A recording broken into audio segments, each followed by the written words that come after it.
Três mistérios científicos à luz da espiritualidade, enigmas da ciência que já têm hipóteses plausíveis com os conhecimentos espirituais.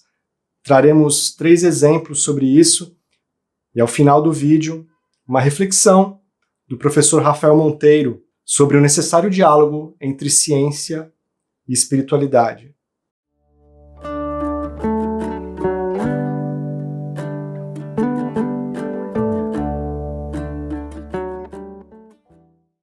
Que bom que você está aqui no canal Estrada Sem Fim. Meu nome é Áureo. E esse antagonismo que ainda existe entre ciência e religião é algo que com certeza será superado com o progresso da humanidade. Ambas são muito importantes para o nosso conhecimento e se complementam. Um grande cientista, talvez o maior deles, que já passou por aqui, Albert Einstein, certa vez afirmou que a ciência sem a religião é manca. E a religião, sem a ciência, é cega.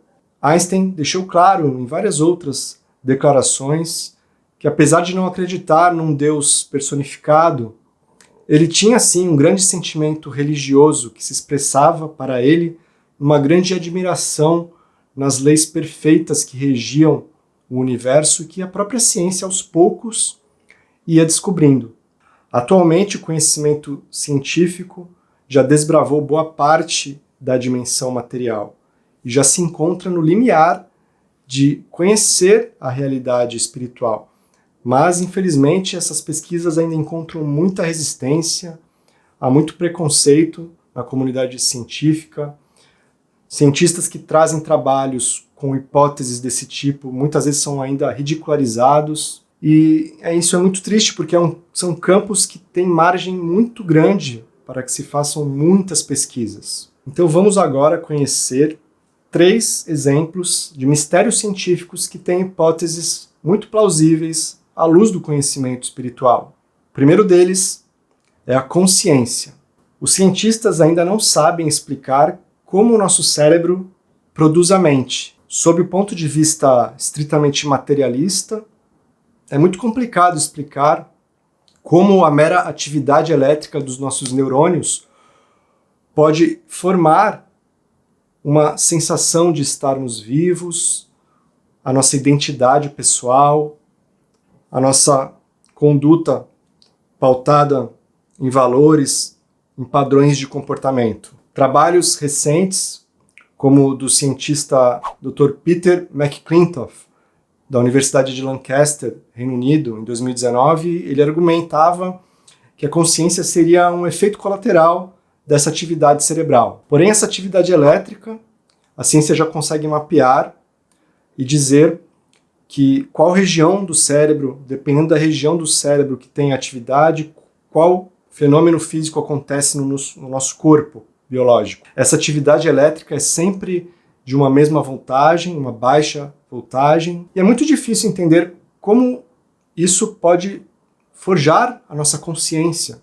O espírito André Luiz, pela mediunidade de Chico Xavier, no livro No Mundo Maior, traz uma hipótese espiritual que é muito mais plausível e sofisticada. André Luiz explica no livro, e os mentores que o assistem, que a consciência é patrimônio do espírito imortal, que utiliza o cérebro físico para expressar uma parcela das suas potencialidades, como se o cérebro físico fosse um computador, um hardware.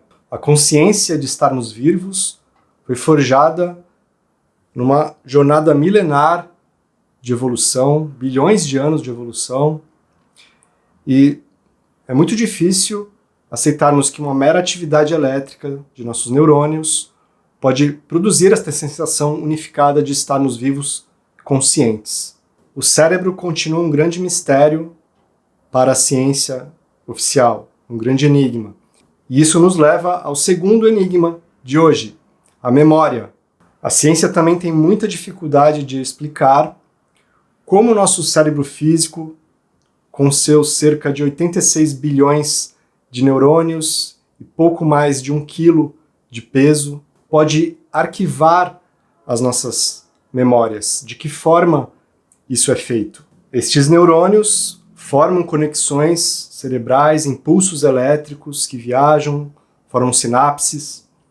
Pesquisas recentes mostram que essa atividade pode formar até figuras geométricas complexas, com espaços vazios entre elas. Seria a memória uma forma do nosso cérebro resgatar essas mesmas atividades elétricas idênticas ao que já vivemos e dessa forma nós lembraríamos? Mas de que forma isto seria arquivado? Como o cérebro conseguiria resgatar algo tão complexo? É isso que os cientistas ainda não conseguem explicar. A hipótese, pautada em conhecimentos espirituais, trazemos do livro O Perispírito e suas modulações, de Luiz Gonzaga Pinheiro. Este estudioso explica no livro que nós temos dois tipos de memória, a biológica e a psicológica. A memória biológica é patrimônio do nosso corpo espiritual, do nosso perispírito, que em sua peregrinação por todos os reinos da natureza, muito gradativamente, foi se enriquecendo, ganhando os automatismos, os condicionamentos necessários para a própria perpetuação da vida física.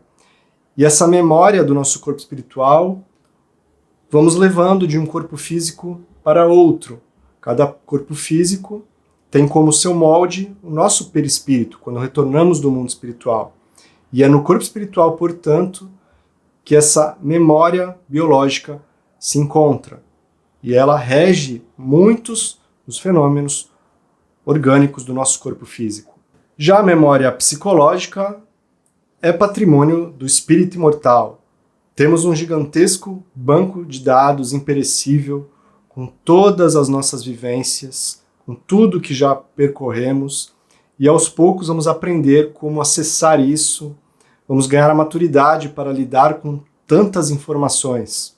No livro de André Luiz, pela mediunidade de Chico Xavier, Entre a Terra e o Céu, há uma explicação sobre isso, dizendo que o acesso à memória integral é uma conquista dos espíritos já puros, redimidos. É uma conquista evolutiva. E temos também no livro Nosso Lar um exemplo de um casal que na colônia Nosso Lar passou por um tratamento, uma espécie de terapia, onde eles tiveram acesso aos últimos 300 anos de suas vivências, porque era o máximo com que eles conseguiriam lidar naquele momento. O esquecimento do passado tem uma função, nós ainda não estamos preparados para lidar com tudo o que já vivemos. Mas aos poucos teremos acesso a tudo isso, a natureza é muito sábia. E o terceiro grande mistério científico é relacionado à evolução das espécies. A evolução das espécies é algo já materialmente comprovado, tem uma avalanche de evidências, teoria de Charles Darwin, pautada nas mutações e na seleção natural. Para a ciência oficial, essas mutações, que levam a modificações muitas vezes úteis nos corpos físicos dos seres vivos, ocorrem totalmente ao acaso. Mas o próprio Charles Darwin, no seu livro A Origem das Espécies, teve dificuldade de explicar e deixou para o futuro essa explicação de como estruturas tão complexas na natureza poderiam surgir com mutações feitas ao acaso, mesmo com o mecanismo atuante da seleção natural. Em mais um livro de André Luiz, Evolução em Dois Mundos, pela mediunidade de Chico Xavier, que também teve, na verdade são dois médiuns, Chico Xavier e o Valdo Vieira, que psicografaram esse maravilhoso livro. Aqui a espiritualidade nos explica que esse processo de evolução das espécies foi monitorado e acompanhado do mundo espiritual por espíritos extremamente qualificados para essa tarefa. Um exemplo muito interessante foi trazido pelo Dr. Paulo César Frutuoso, um médico oncologista carioca, médium espírita. Ele falou num vídeo sobre as pesquisas da paleontóloga francesa Anne Malassé, que trabalha no Centro Nacional Francês de Pesquisa Científica, uma das maiores agências da Europa. Dr. Paulo falava sobre momentos da nossa evolução em que houve grandes saltos evolutivos. E citou a pesquisa da doutora Anne Malassé. A doutora Anne estudou o osso esfenoide. É um osso do nosso crânio que sempre onde ocorriam grandes saltos evolutivos, este osso ele apresentou inclinações causadas por mutações genéticas. A doutora Anne, em suas pesquisas, percebeu que sempre que essa inclinação ocorria no osso esfenoide, havia um aumento da nossa massa encefálica e, consequentemente, nós ficávamos mais inteligentes e eretos.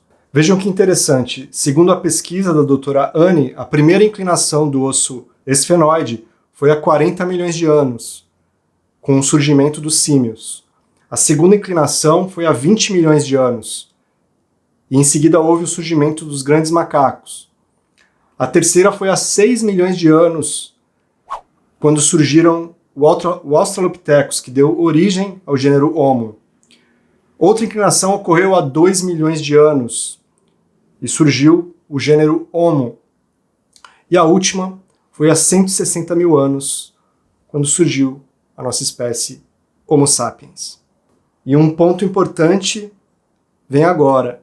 A doutora Anne percebeu que essas mutações, essas inclinações, que logo em seguida causavam grandes saltos evolutivos na espécie humana, essas mutações que causavam essa inclinação do osso esfenoide aconteceram em diversas partes do globo simultaneamente, como se fosse um processo coordenado. Como isso poderia acontecer se as mutações genéticas fossem simplesmente ao acaso?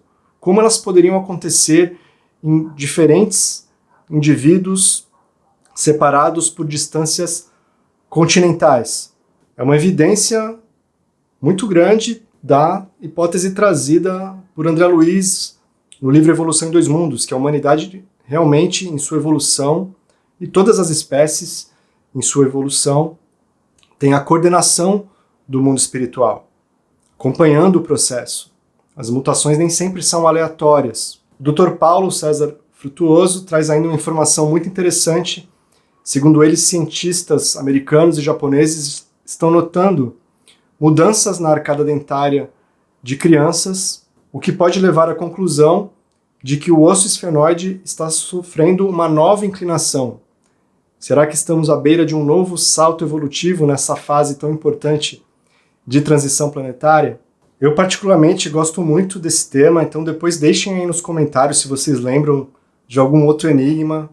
A gente pode fazer outros vídeos desse tipo. E agora, gostaria que vocês acompanhassem a reflexão do professor Rafael Monteiro, que tem um canal muito legal no YouTube, que eu faço questão de ajudar a divulgar. Vou deixar o link do canal dele na descrição. Ele traz um conteúdo extremamente necessário para o tempo que estamos vivendo, a arte do diálogo. E agora ele nos trará reflexões importantes sobre o necessário diálogo entre ciência e espiritualidade. Muito obrigado por terem ficado comigo até aqui. Com vocês, o professor Rafael Monteiro. Olá, eu sou o Rafael Monteiro do canal 3C Diálogo e estou aqui a convite do querido Áureo para contar para vocês como que o diálogo pode conectar ciência e espiritualidade. Para isso, quero contar três pontos importantes que vão nos ajudar a entender essa conexão. O primeiro deles é o de reconhecer que o diálogo é filho da união entre ciência e espiritualidade.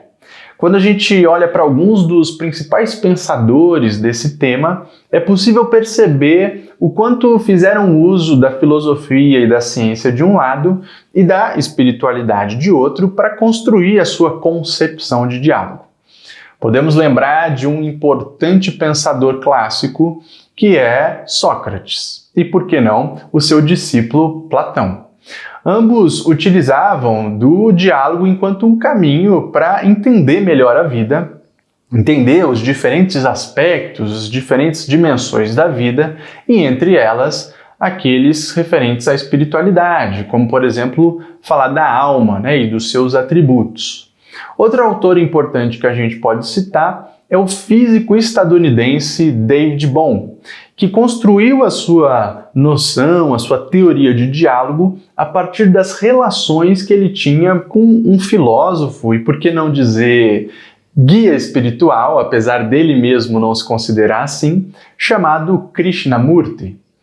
E por fim, podemos citar também o educador brasileiro Paulo Freire, em que o diálogo tinha e tem até hoje um aspecto central dentro da sua teoria da educação. E há uma história curiosa que ele diz que ele começou a aprender o diálogo dentro de casa com a sua mãe e com seu pai, por conta de das diferenças entre religião que existia entre eles. Sua mãe era católica e seu pai era espírita. E ele aprendeu a questão do diálogo, a questão da tolerância, da aceitação do diferente com o seu pai, que respeitou a escolha que ele fez de seguir pelo caminho, pela religião da sua mãe. E, portanto, esse aprendizado que ele teve dentro de casa, ele levou para a sua teoria da educação, para a sua teoria do diálogo. Isso tudo nos leva, então, ao segundo ponto. O segundo ponto que eu quero tratar aqui com vocês sobre a conexão entre ciência e espiritualidade, que são os benefícios que o diálogo pode trazer. Um primeiro deles é o de compreender visões diferentes e até visões antagônicas. E fruto dessa compreensão, a gente consegue entender melhor a nós mesmos, os outros e, por que não dizer, a vida. E fruto dessa compreensão, a gente passa a se conectar mais conosco mesmo, com os outros e com a espiritualidade. Outro benefício bastante importante é o de transformar conflitos e, portanto, de melhorar a nossa convivência no dia a dia com parentes, amigos, colegas de trabalho e até desconhecidos. E, por fim, por que não dizer também, a ampliação do nosso conhecimento sobre a vida. E é dentro desse benefício que a gente já cai no terceiro ponto que eu quero contar para vocês, que é como que o diálogo pode estimular a ampliação de conhecimento nesse encontro entre ciência e espiritualidade. O diálogo pode ser o fio condutor para que a espiritualidade forneça hipóteses à ciência, hipóteses essas que a ciência pode testar e tentar comprovar ou refutar, e, portanto, ampliar o nosso conhecimento a partir daquilo que a gente já tem noção hoje. E, além disso, evidentemente, a ciência pode até se reinventar, conhecendo criando novos métodos, criando novos paradigmas para investigar a realidade e investigar a própria espiritualidade. E com isso, nós teríamos como resultado a possibilidade de entender um pouco melhor aquilo que nos cerca, aquilo que estamos imersos e imersas durante a nossa existência. Se você se interessa por esse assunto do diálogo, se você acha que faz sentido para você, se você acha que esses benefícios podem transformar a sua vida e quer aprender técnicas de como aplicar o diálogo no seu dia a dia, se inscreva no nosso canal 3C Diálogo e acompanhe os nossos vídeos e também nos siga em outras redes sociais, como por exemplo o Instagram, que é Rafa 3C Diálogo. Até a próxima e fiquem bem!